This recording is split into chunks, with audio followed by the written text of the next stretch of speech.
All right, class. Today, we're taking on one of the biggest topics in oncology, the management of cancer. Now, this is where everything comes together. Treatment goals, surgical options, radiation, adjuvant therapies, and of course, the critical nursing management that ties it all together. Treatment goals. When a patient hears you have cancer, the very first discussion that follows is, what's the goal of treatment? There are three broad categories. Cure, complete eradication of the disease. This is possible for certain cancers, especially if they're caught early. Control. Sometimes the cancer cannot be eliminated, but it can be held in check. The goal here is to prolong survival, slow growth, and manage disease spread. Palliation. Relief of symptoms and improvement of quality of life. This is just as important as cure or control. For some patients, it's about living well with the time they have. The patient, family, and care team all need to understand which of these goals they're working toward, because it guides the treatment plan, sets expectations, and helps the nurse advocate effectively. Surgery in cancer management. Surgery remains the oldest and still the most frequently used treatment for solid tumors. Ideally, the goal is to remove the entire tumor, but sometimes the best we can do is remove as much as possible. That's called debulking. Biopsies are the cornerstone of diagnosis. They can be excisional, take the whole small tumor out, incisional, just a wedge of tissue, or needle-based. Nurses need to remember, a negative biopsy doesn't always mean no cancer. Sometimes the sample wasn't representative. That's why we prepare patients for possible follow-ups. When surgery is used as the primary treatment, the goal is wide local control. Local excision is common for small lesions. Wide or radical excision might mean removing the tumor along with lymph nodes and adjacent structures. This can be life-saving, but it may also mean disfigurement or loss of function. That's where reconstructive surgery and rehabilitation planning come in. The nurse's role? Helping the patient process the physical, functional, and emotional impact. Minimally invasive surgery, like endoscopic and robotic-assisted approaches, has become more common. Advantages include less blood loss, fewer infections, and shorter recoveries. But remember, even minimally invasive cancer surgery carries risk of micrometastases already being present, which is why adjuvant therapy is so often paired with surgery. Special surgical categories. Prophylactic surgery, removing non-vital tissues at high risk. Think prophylactic mastectomy or oophorectomy in BRCA-positive women. Nurses must know these decisions are complex, involve genetic counseling, and require major pre-op education about risks and psychosocial effects. Palliative surgery. This isn't about cure, it's about comfort. Examples: colostomy for obstruction, pleural drain for effusion, nerve blocks for pain. The nurse's role is clear communication, set expectations, reinforce that the goal is relief, not eradication. Reconstructive surgery, restoring appearance or function, such as after mastectomy or head and neck surgery. Nurses play a big part in body image support and patient education. Localized destruction techniques. Sometimes surgery with a scalpel isn't the best route.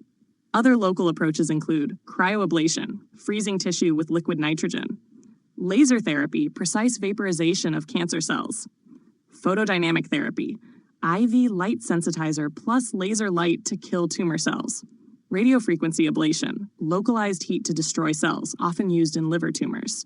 The important nursing point: each of these has specific post-procedure care, pain control, infection monitoring, and emotional reassurance. Patients often hear laser or freezing and think it's simple, but these procedures are still aggressive and require careful follow-up. Now let's move to one of the most important modalities, radiation therapy. About 60% of all cancer patients will receive radiation at some point. Radiation may be curative, control-oriented, prophylactic, or palliative. It works by damaging the DNA of cancer cells, leading to cell death. Cells that are rapidly dividing, like bone marrow, GI lining, and hair follicles, are most radiosensitive.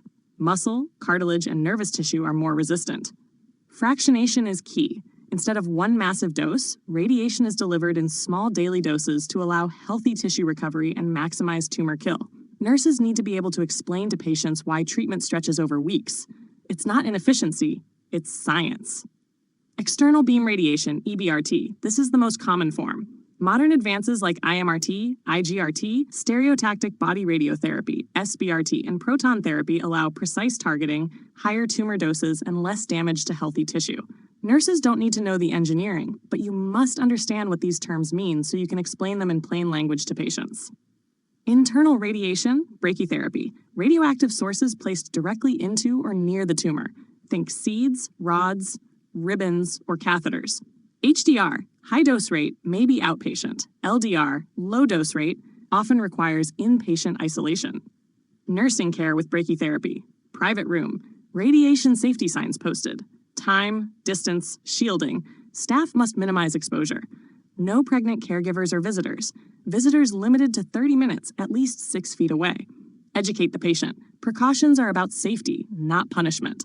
Systemic radiotherapy, I-131 for thyroid cancer, radium-223 for prostate cancer bone mets.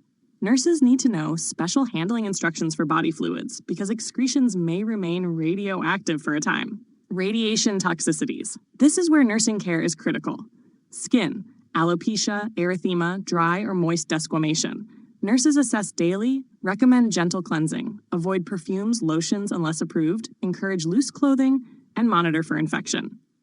Mucositis and xerostomia, especially in head and neck radiation. Teach saltwater rinses, avoid alcohol-based mouthwash, encourage soft, bland diet. GI effects. Anorexia, nausea, diarrhea. Nurses provide antiemetics, nutrition support, hydration, and reassurance. Bone marrow suppression. Monitor CBCs closely, watch for infection and bleeding, implement neutropenic and bleeding precautions if counts drop. Fatigue. Up to 99% of patients experience it. The best evidence-based intervention? Aerobic exercise.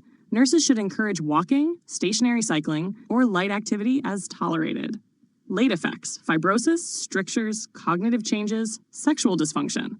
Nurses play a key role in survivorship education, explaining that side effects may appear months or years later. Chemotherapy.